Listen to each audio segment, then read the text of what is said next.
सिख धर्म में बीड़ी और तंबाकू को बज्जर कुरैत माना गया है और इसी तरह 3 और बज्जर कुरैत है। उनमें से पहला है केश कत्ल करना, अपने रोम अपने बालों को किसी भी तरीके से काटना या ट्रिम करना या उसे जलाकर उसे कोई क्रीम लगाकर अपने ओरिजिनल फॉर्म से अलग स्टाइल करने की कोशिश करना।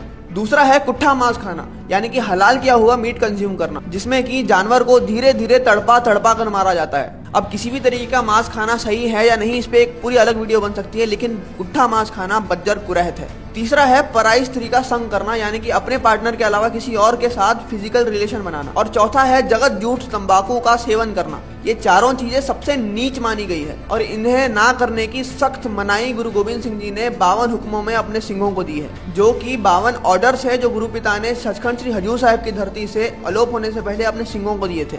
और इन्हीं की वजह से सिख बाकी धर्मों से अलग अपनी एक पहचान रखता है, एक रुतबा रखता है। लेकिन इन्हीं 52 हुक्मों में एक और हुक्म है, पर स्त्री माँ भैन ती करके जाननी। इन्हीं 52 हुक्मों में हुक्म ये भी है कि स्त्री दा मुंह नहीं फिटकारना। क्या कोई अपने माँ बहन बेटी को इस तरह जलील कर सकता है? वो भी तब जब उसके बच्चे वहाँ उसके साथ है, तब जब आपको दिख रहा है कि वो गांव देहात की मासूम औरत है, तब जब वो आपसे कमजोर है, तब जब वो पनाह लेने के लिए दरबार साहिब में आई है। उसे एक बार डराने से डटाने से शायद वो जिंदगी भर किसी गुरुद्वारे के आसपास भी बीड़ी ना पिए।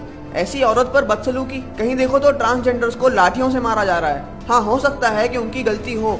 कुछ लोगों का कहना है कि वो वहाँ पर प्रोस्टिट्यूशन का धंधा चला रहे थे, लेकिन वो निहत्थे थे, कमजोर थे। शायद हम ये भूल रहे हैं कि हम उस वंश से आते हैं जहाँ पर चढ़ के आए दुश्मन को भी पहले वार करने का मौका दिया जाता है। तो क्या इन लोगों को समझाकर या डटाकर अपनी ताकत का प्रदर्शन किए बिना नहीं छोड़ा जा सकता था? और दूसरी तरफ वो जो ना कमजोर था ना निर्दोष, जिसने दरबार साहब में आकर सिर्फ दिखावे, अपने कंटेंट और फेम के लिए जाने अनजाने में गुरुद्वारे में बेअदबी भी करी। और कमाल की बात है कि उसने अपने इंस्टाग्राम पे उसे ऐसे प्रेजेंट किया जैसे मानो कोई जंग जीत कर आ रहा हो, और वो बंदा सेवादारों की नजर में भी नहीं आया। दरबार साहब का परिसर जहाँ पर सेल्फी लेने पर भी सख्त मनाही है, वहाँ जाकर वो ऐसा वीडियो शूट कर वापस भी चला गया। ये जो थप्पड़ उस औरत को उस दिन लगे हैं, वही थप्पड़ अगर वहाँ पर उस बंदे को लगे होते तो आज दरबार साहब पर उंगली उठाने की किसी की हिम्मत नहीं होती, और ना कोई दोबारा दरबार साहब के परिसर में ऐसी बेअदबी करता। वरना आज के लोगों के लिए वो एक गलत थप्पड़ ही काफी है पूरे कौम के सेवा, बलिदान और लंगरों के ऊपर कीचड़ उछाल देने के लिए। किसी को अगर बुरा लगता हो तो लगे, लेकिन ये कट्टरता और धर्म का ठेका लेने की बीमारी सिखों में भी है, हिंदुओं में भी है, मुसलमानों में भी है और ईसाइयों में भी है। दिक्कत किसी धर्म में नहीं है,